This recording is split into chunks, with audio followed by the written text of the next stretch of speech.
Hi friends, இன்றைக்கி நம்ம என்ன பார்க்க போகிறோம்னா வெண்டைக்காய் சாம்பார் செய்ய போகிறோம். அதுக்கு வெண்டைக்காய் ஒரு 10 பீஸ், ஒரு தக்காளி, கருவேப்பிலை, கொத்தமல்லி, சின்ன வெங்காயம் கொஞ்சம், அதுக்கு துவரம் பருப்பு வேக வச்சது ஒரு 50 கிராம், பருப்பு வேக வச்சது, புளி தண்ணி கொஞ்சம்.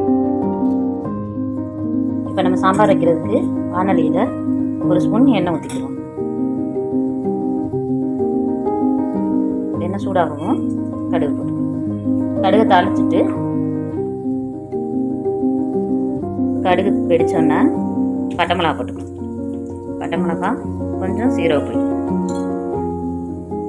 போட்டுட்டு இப்போ நம்ம வெண்டைக்காயை நல்லா ஃப்ரை பண்ணிக்கிறோம்.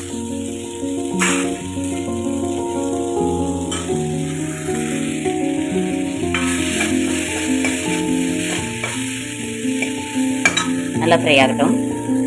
இப்போ நல்லா வெண்டைக்காய் வதங்கிருச்சு. வதங்கினோன்னா தக்காளி, வெங்காயம்,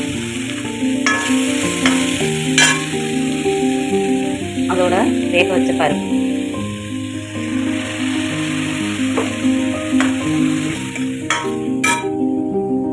கொஞ்சம் தண்ணி,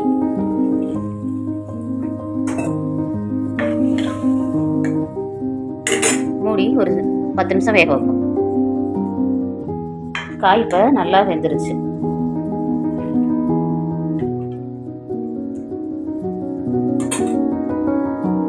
இதில் நம்ம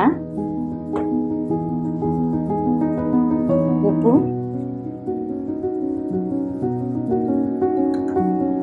சாம்பார் பொடி ஒரு ஸ்பூன், மிளகாய் பொடி அரை ஸ்பூன், நம்ம கரைச்சி வச்சிருக்கிற புளி தண்ணியை இதில் ஊற்றணும்.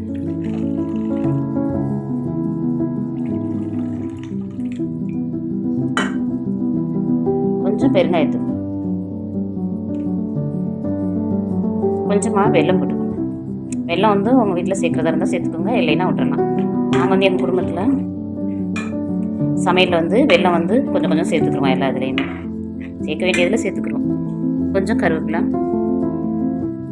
கொஞ்சம் கொத்தமல்லி தழை, கொஞ்சமாக தண்ணி.